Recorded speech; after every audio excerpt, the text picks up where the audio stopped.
ಇವತ್ತು ನಮ್ಮ ಸರ್ಕಾರ ಇದೆ.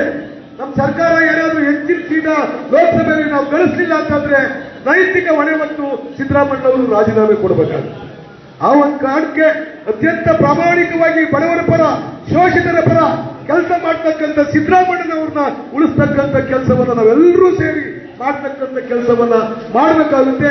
ಆ ನಿಟ್ಟಿನಲ್ಲಿ ಎಲ್ಲರೂ ಕೂಡ ಪ್ರಯತ್ನವನ್ನ ಪಡೋಣ ಅಂತ ಹೇಳ್ಬಿಟ್ಟು ಈ ಸಂದರ್ಭದಲ್ಲಿ ಹೇಳ್ತಾ ಎಲ್ರಿಗೂ ಒಳ್ಳೆದಾಗಲಿ ಅಂತ ಹಾರೈಸಿ ನನ್ನ ಮಾತು ಮುಗಿಸ್ತೀನಿ. ಜೈ ಕರ್ನಾಟಕ. ಇದುವರೆಗೆ ಉದ್ದೇಶಿಸಿ ಮಾತಾಡಿದ ಕರ್ನಾಟಕ ಆರೋಗ್ಯ ರಸ್ತೆ ಸಾರಿಗೆ ಅಧ್ಯಕ್ಷರಾದಂತಹ ವಾಸಣ್ಣನವರಿಗೆ ಧನ್ಯವಾದಗಳು. ಈಗ ಸಭೆಯನ್ನು ಕುರಿತು ನಿಖಿತ್ ಮೌರ್ಯರವರು ಸಭೆಯನ್ನು ಉದ್ದೇಶಿಸಿ ಮಾತಾಡಲಿದ್ದಾರೆ. ಇವತ್ತು ನಮ್ಮ ಸರ್ಕಾರ ಇದೆ. ನಮ್ಮ ಸರ್ಕಾರ ಏನಾದರೂ ಹೆಚ್ಚಿನ ಸೀಟ ಲೋಕಸಭೆಯಲ್ಲಿ ನಾವು ಗಳಿಸಲಿಲ್ಲ ಅಂತಂದ್ರೆ ನೈತಿಕ ಹೊಣೆ ಮತ್ತು ಸಿದ್ದರಾಮಯ್ಯ ಅವರು ರಾಜೀನಾಮೆ ಕೊಡಬೇಕಾಗುತ್ತೆ. ಆ ಒಂದು ಕಾರಣಕ್ಕೆ ಅತ್ಯಂತ ಪ್ರಾಮಾಣಿಕವಾಗಿ ಬಡವರ ಪರ, ಶೋಷಿತರ ಪರ ಕೆಲಸ ಮಾಡ್ತಕ್ಕಂಥ ಸಿದ್ದರಾಮಯ್ಯನವ್ರನ್ನ ಉಳಿಸ್ತಕ್ಕಂಥ ಕೆಲಸವನ್ನ ನಾವೆಲ್ಲರೂ ಸೇರಿ ಮಾಡ್ತಕ್ಕಂಥ ಕೆಲಸವನ್ನ ಮಾಡಬೇಕಾಗುತ್ತೆ. ಆ ನಿಟ್ಟಿನಲ್ಲಿ ಎಲ್ಲರೂ ಕೂಡ ಪ್ರಯತ್ನವನ್ನ ಪಡೋಣ ಅಂತ ಹೇಳ್ಬಿಟ್ಟು ಈ ಸಂದರ್ಭದಲ್ಲಿ ಹೇಳ್ತಾ ಎಲ್ರಿಗೂ ಒಳ್ಳೆದಾಗಲಿ ಅಂತ ಹಾರೈಸಿ ನನ್ನ ಮಾತು ಮುಗಿಸ್ತೀನಿ. ಜೈ ಕರ್ನಾಟಕ.